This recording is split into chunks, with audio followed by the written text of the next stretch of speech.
Welcome to PIMCO Pod. In this episode, we discuss how equity and credit investors are reassessing BDC valuations differently and why high-yield defaults continue to play out primarily through distressed exchanges. Stay tuned after the conclusion of the podcast for additional important information.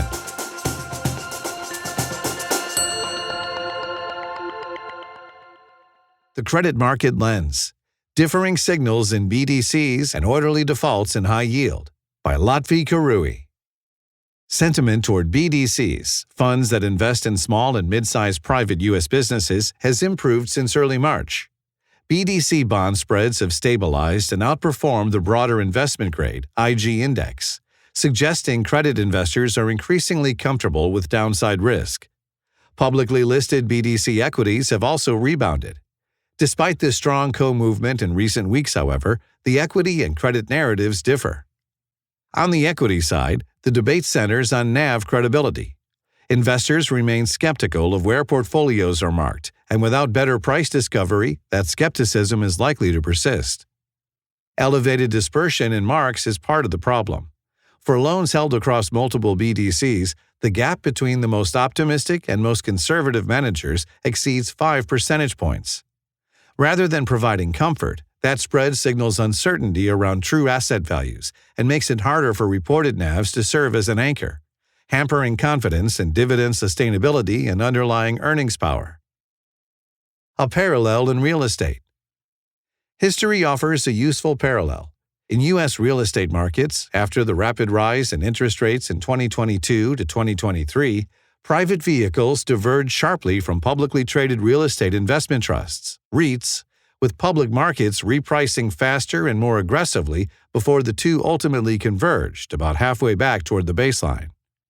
The lesson is not that equities are immediately right, but that when marks are opaque and stale, public markets tend to apply a large and often persistent discount until clarity emerges.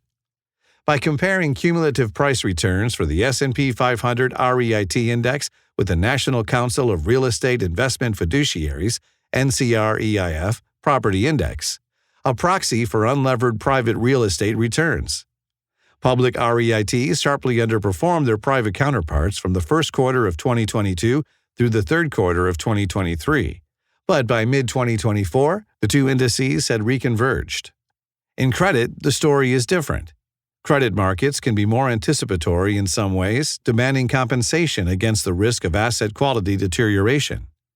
To a large extent, this repricing has already occurred, with many BDC bonds trading at spread levels not too far from the index of BB bonds, the top rating tier in the high-yield HY sector.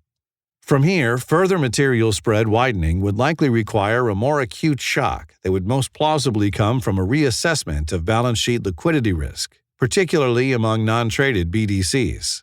For now, that risk appears contained and supported by structural guardrails, including fund redemption limits, access to bank credit facilities, and presence of liquid assets in portfolios, and principal payments for maturing loans. Distressed exchanges remain the norm for U.S. dollar high-yield defaults. It has been almost 17 years since investors last experienced a true default cycle, an abrupt rise in financial distress that drives 12-month trailing default rates into the double digits. Since the global financial crisis, default rates have instead followed a stop-start pattern, with two notable but shorter-lived humps: the 2014 to 2015 episode that followed the onset of the shale revolution and was largely concentrated in oil and gas, and the COVID shock, which was unusual both in its duration and in the magnitude of the policy response that followed. Since defaults bottomed at the end of 2021, the 12-month trailing issuer-weighted default rate in the U.S. dollar, USD, HY market has been range-bound around its long-run median of 4%. Against that backdrop, there were 20 issuer-level USD HY defaults over the first 3 months of 2026, according to Moody's data, broadly in line with first-quarter default counts in each of the prior 3 years. Importantly, distressed exchanges continue to account for the majority of default events, 11 of the 20 so far this year, a pattern that has persisted for roughly a decade. A distressed exchange is an out-of-court restructuring in which an issuer offers creditors new securities or amended terms that are less favorable than originally promised. For example, a maturity extension, coupon reduction, or principal haircut to avoid a payment default and a Chapter 11 filing. The preference for distressed exchanges reflects their typically lower frictions relative to Chapter 11. They can be executed more quickly, with less operational disruption and less headline risk, which can help preserve employee retention and enterprise value.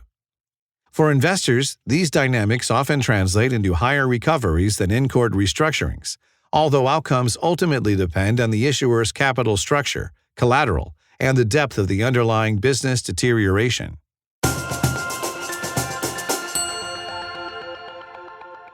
Thank you for listening. That was The Credit Market Lens, Differing Signals in BDCs and Orderly Defaults in High Yield. For future insights, please follow us on your favorite podcast platform.